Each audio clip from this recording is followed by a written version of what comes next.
Hello everyone, welcome to another edition of VAFA Tragics. Great to have your company for another week. Finals fever is well and truly amongst us all as we welcome the whole panel. Mitch Optug from St Mary's Salesian / Premier C. Scribe, how are you? Good to be here, yeah. Off the back of a good win. I got the double header at St Mary's, so leading into a good week. Great to see you replacing Brenton Mann, who again has missed because we don't know why. Moustache, we'll get onto that later in the show. Nick Armstead, how are you? I'm very well, Andrew. I was out at Premier B on Saturday, Premier on Sunday, so I'm getting a lot of finals action. I'm loving it at the moment.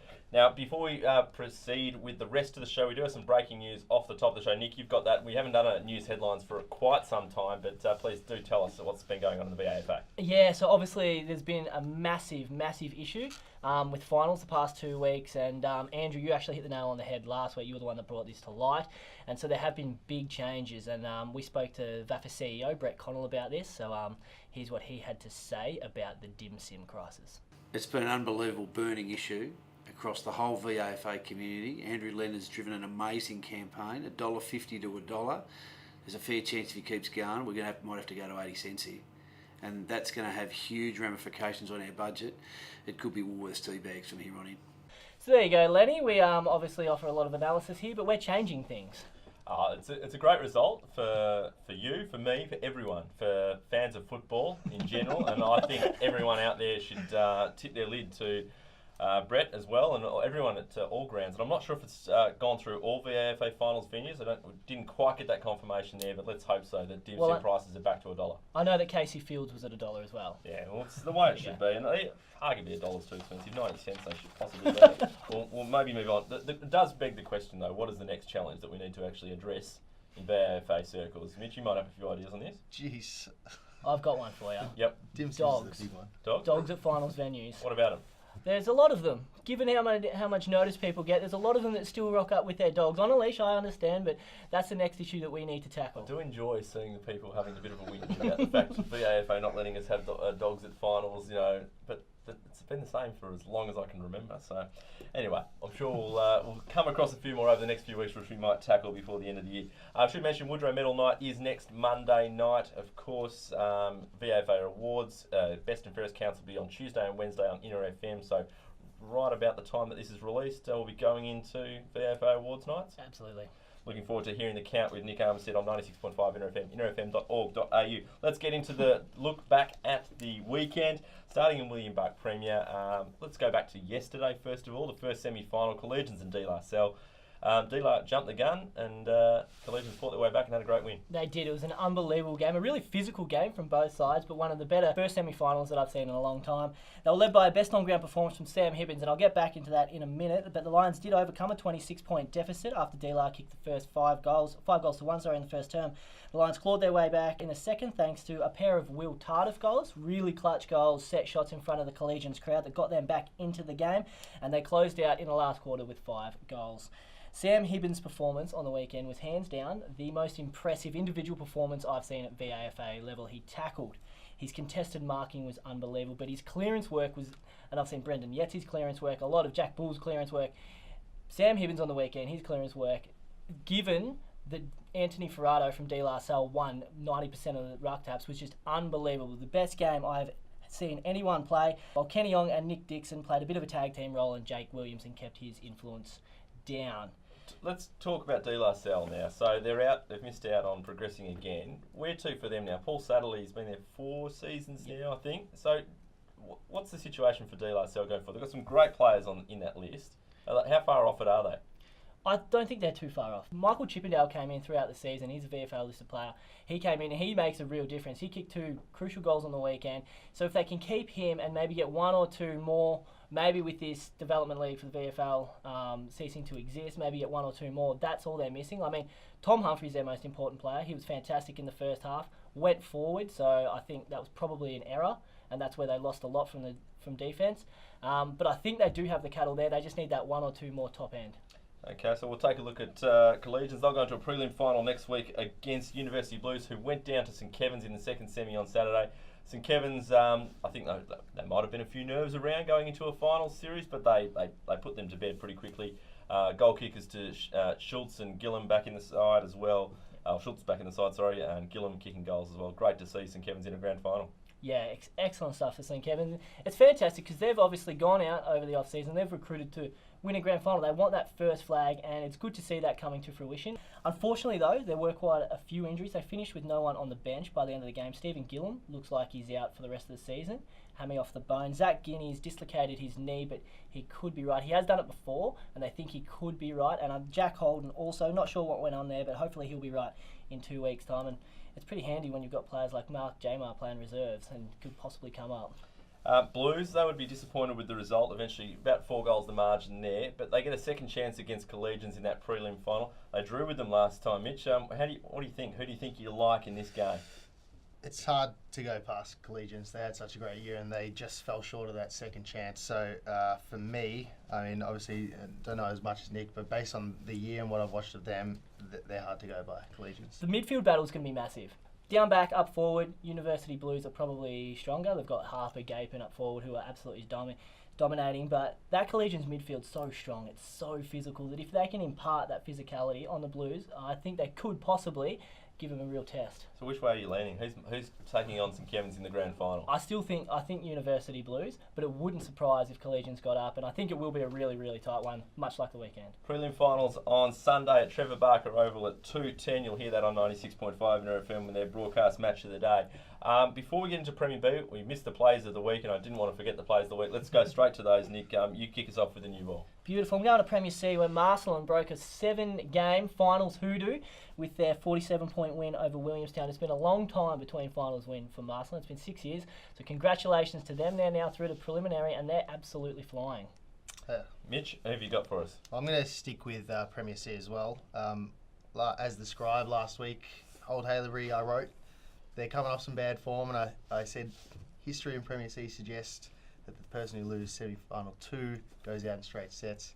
So I wrote them off. I did write them off a little bit, and they've served me up a nice dish of humble pie, and they've come out, broke their bad form, and just made light work of Caulfield, really. They never looked like losing it, and James Paul in the first quarter off the halfback flank, he just led from the front. He was elite. Every time it went in there, he was coming out with Well, they were my certainty last week, so I'm out of the certainties comp as well, so I was a bit flat about that. Yeah. Mine, roll the videotape because this is unbelievable. Old Carey and St Bernard's in the reserves in Premier B at Box Hill City Oval. Brody Easton gone to extra time, and Brody Easton from the boundary, if you don't mind, snaps this. We've got a second angle here which shows the celebration, which is unbelievable. And then, of course, the boys singing the song. Magnificent to see a great result like that. Great to see the way that the players celebrate. We love seeing the exuberant celebrations here at the Tragics. If there's one thing we are consistent about, it is that over-exuberance for a celebration, and that was A-class by Brody Easton there. Great result for Old Kerry. They also got their under-19s into a prelim as well, I believe, or grand final. Grand final as well, which is a great result for the club. They're doing great things. On to Premier B. Old Brighton have booked their spot in William Buck Premier, first time return to the top flight since 2014. They beat Old Scotch by 23 points on Saturday, and good result for the Tunners, and they showed their mettle. They led the way all year and managed to do the right thing and book the place in the grand final, which is for the club. They get a rest now for 2 weeks to get ready for a premiership tilt. Yeah, and they're looking really good. They outplayed Old Scotch for the majority of the game, except for the last quarter. So the first 3 quarters, they were just really all over them. They were just a lot cleaner, a lot sharper with their disposal. Harry Hill led from the front, the co-captain there. He kicked the first goal of the game, this absolute beauty, left foot from 50 metres, because it is 50 at Box Hill, big VFL ground. And so they were absolutely fantastic. They're looking really good. It'll be interesting to see who comes up between Old Scotch and St Bernard's this weekend, because John O'Dagian didn't play on the weekend, so if he can get up, obviously helps, but if he can't, it's really going to hurt Old Scotch's chances. St Bernard's only just beat Monash Blues, which I was quite surprised at how well the Blues did in terms of taking it up to the Snow Dogs on Sunday in the first semi-final, but the Snow Dogs, they get a chance to return to William Buck Premier only a year after they got relegated. Yeah, it was a great game. Monash Blues have been that consistent team, I think, all year in that middle part of the ladder, but the Snow Dogs haven't probably been playing their best football in the lead up to the finals, but as they have been doing recently, they got over the line, and they may have been a little bit inspired by that really close reserve result against Old Carey. Perhaps, maybe. Simon Caban was a standout for St Bernard's, which is a great result for him after he returned to the side after a little foray into VFL football. So it'll be Old Scotch and St Bernard's. It'll be on Saturday afternoon at Trevor Barker Oval at 2 p.m. Make sure you get there early to see that one. in the preliminary final in Premier B. We're going to take a break. We're going to come back and look at Premier C, the Division Grand Finals. We've got Dissection and much more on the Tragics right after this. Alistair Clarkson, Luke Beveridge, Susan Alberti and footy's greatest cynic Titus O'Reilly all in one lunch. It's the William Buck VAFA Grand Final Luncheon, Friday, September 22 at the Sofitel on Collins. Do not miss out. Get your tickets at vafa.com.au or through Tickstar. See you there. Welcome back to the Tragics. As I mentioned, time to have a look at Premier C. We mentioned in the performance, what's it called? The Plays of the Week. I get Performance. that. The performance of the week. You had it right. Yeah. I get it right. Mitch, talk to us about Premier C, because Old Haileybury turned things around and beat Caulfield Grammarians to book themselves a grand final and a return to Premier B. Well, yeah, as I mentioned, I don't think many of us predicted that Caulfield would be your certainty, and I sort of wrote them off in the record earlier in the week. But yeah, they just came out like James Paul, their captain, just led from the front. Anything that went in for Caulfield just came straight back out off his boot. He was elite in the first quarter, and there was just no looking back. Caulfield, though, it does spell danger, as the history of Premier C has suggested the last 4 years.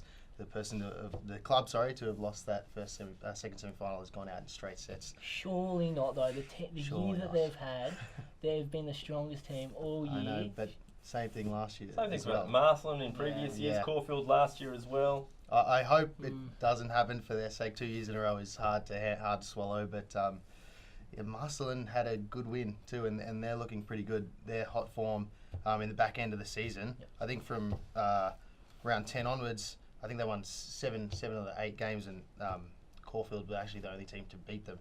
So they're in some good form, and I did catch the first half of that game against Williamstown, and they just looked the better side. And interestingly, they play a similar brand of football to what Old Haileybury did against Caulfield. That run off the half back, and just once they get that mark, it's a switch, and then run out and play on.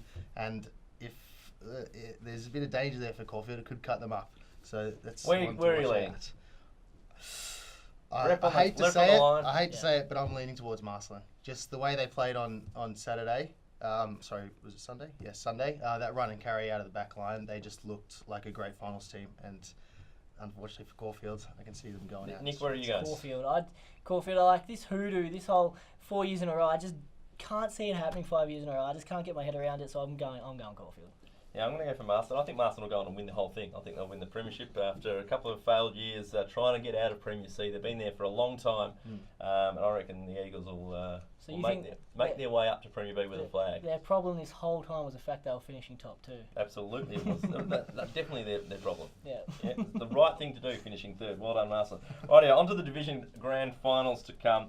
Pegs, as we all suspected, I think, on the show, if they got past Ormond, they're going to pose a bit of a challenge to your St Mary's Salesian here, Mitch. They did a great job beating Ormond by 27 points, and they'll be playing St Mary's Salesian at Box Hill City Oval on Saturday in the Division 1 Grand Final. Are you nervous? Oh, of course. They've beaten us twice throughout the year, so it's going to be a great game. They beat us once out at their home ground, which is a big advantage for them, the windy pastures out of Pegs. They were up at 3/4 time, so we gave them a run, and then last round 18, it was a dead rubber for us. They beat us by 2 or 3 points, 7 points. How do you stop Adrian Romanek? Jeez, it's hard. I did catch the first half of their game on Saturday after I played, and he just the amount of ball he just demands it leading up at the entries, and God, he's going to be hard to stop. He did basically won it off his own boot. I hate to say it, but won it off his own boot in round 18. He was Quick one on the club, making it to Premier C for the first time. How exciting is that for the whole club? It's massive. I mean, I've been there since 2010. I think it was my first year, and I think we had just come up from D3 to D2 in 2011, and it's just complete change. It's incredible. And after the win 2 weeks ago over Ormond to get into the grand final. My first coach at the club, Leo, he wouldn't like me saying this, but he's a bit red in the eyes. So it means a lot to the club, really. It's massive, yeah.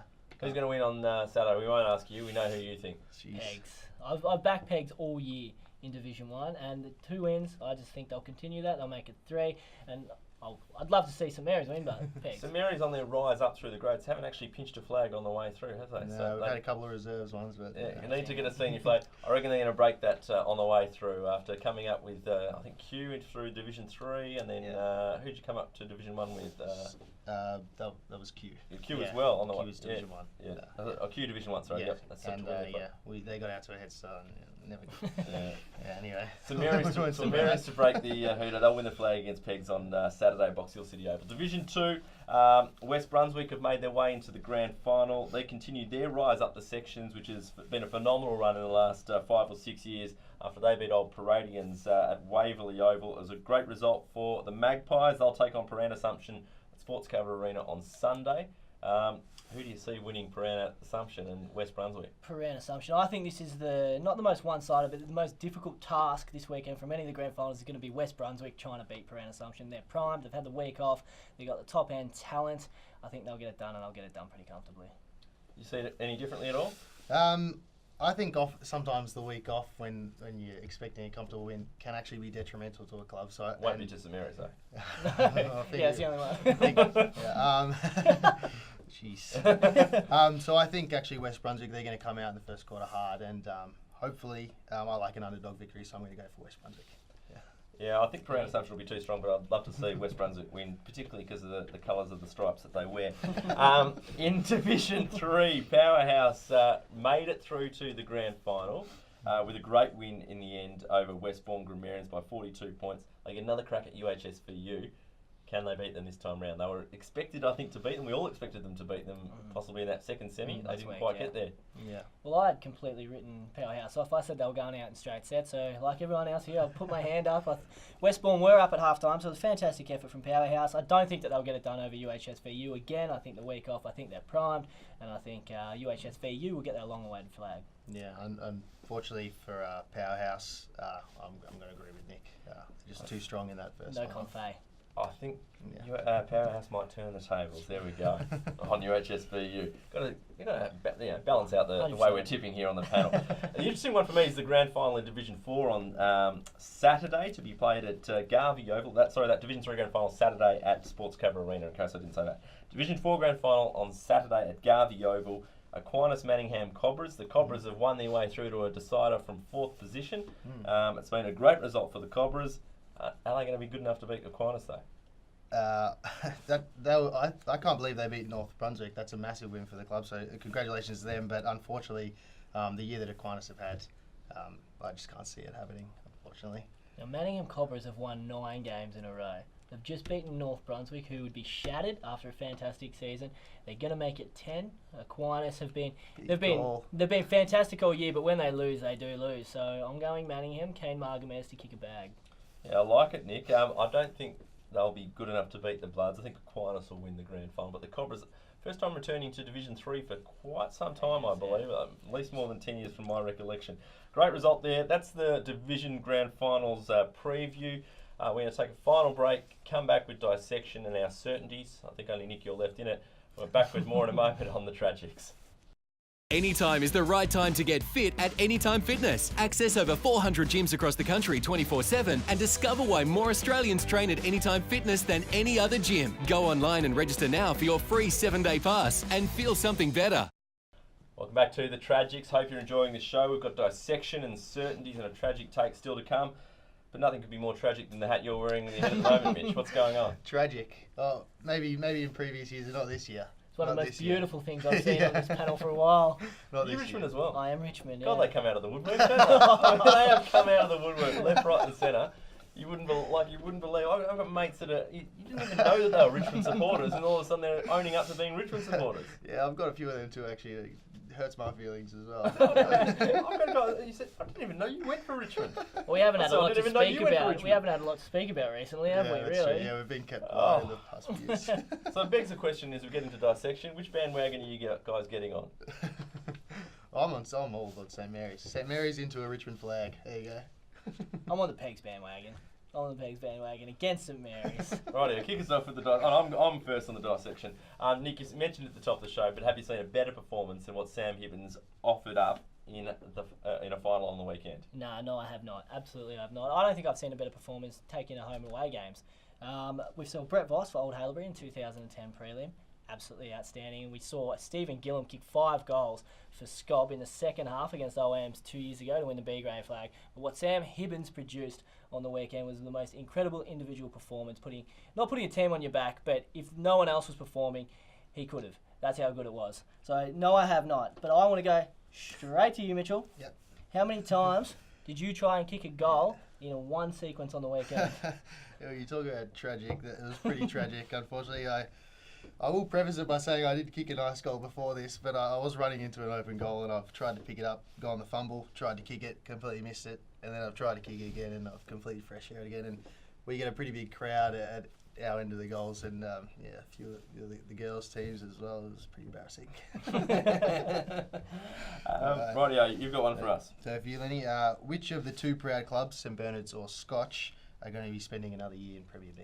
It's a really tough one. We didn't talk about the Premier B prelim for a reason because I wanted to get to it now. St Bernard's won an encounter earlier in the year by 3 points. Scotch then returned the favour with interest with a 78-point win. I reckon that's the way it's going to go. I don't reckon St Bernard's have quite been up to the standard that Old Scotch and Old Brighton have been this year. So the Burnies will have another year in Premier B, I reckon. I have to agree with you on that one, I think. It's a huge guy. I agree with you as well, especially if they can get Dagian back. I know I said it earlier, but especially if they can get him back. Rightio, certainties, both Manny and I are out, and Mitch, you haven't been here, so you don't get to go either. Nick, you're the only one in. Who do you like? Who's your certainty? Well, let me take a moment to take this in. I'm the only one left. That's 2 weeks in a row, so let me gloat for a second anyway. Any opportunity? Yeah, no, that was good. Now, I'm going with Manningham Cobras this weekend over Aquinas. I know I said it earlier, but Manningham, Kane Margamez, I think they've got the firepower, they've got the winning form. Week off for Aquinas, no good. Manningham to win the Div 4 Grand Final this weekend. Big call. We'll have to check in with us next week to see if he gets that right. Mitch, thanks for joining us on the show tonight. Thanks for having me. Nick, Thank you, Andrew. enjoy the footy on the weekend. Thank you, sir. We'll see you at the Woodrow on a Monday, and VAFA Awards night on Monday night, and Tragics sometime next week maybe, if we can film at some point. But we'll see you then. Stay around for the Tragic Take right after this. Tragically for some of us, we can't get to every single game and every single ground across the weekend. Hence the VAFA, about 6 or 7 years ago, introduced live scores as a means to keep up to date with what's going on. Now when you're at a ground and you're trying to catch up what's going on, often you want to know what time of the match it is and what quarter it is. With the VAFA live score situation, where we've deferred to the silly system that is the Sports TG system, which allows you to put your scores in straight away, we've got no idea what stage of the game it is. And this was emphasised none more so than the Premier B Reserves preliminary semi-final where Old Kerry were playing St Bernard's. We didn't know the siren had gone. We didn't know it had gone to extra time. We had no idea, in fact, when the game was due to end, because we've got no counter or time or anything like that letting us know what's going on. Furthermore, whilst we're having a crack at Sports TG, it's second semi-final, not semi-final 2 and semi-final 1. Get it right on the website to help us all out that when we're checking up the scores and checking out what's going on, because otherwise, how are we going to know and how are we going to be able to have our dim sims in peace when they're only $1 each at Sports Cover Arena? We'll see you again next week.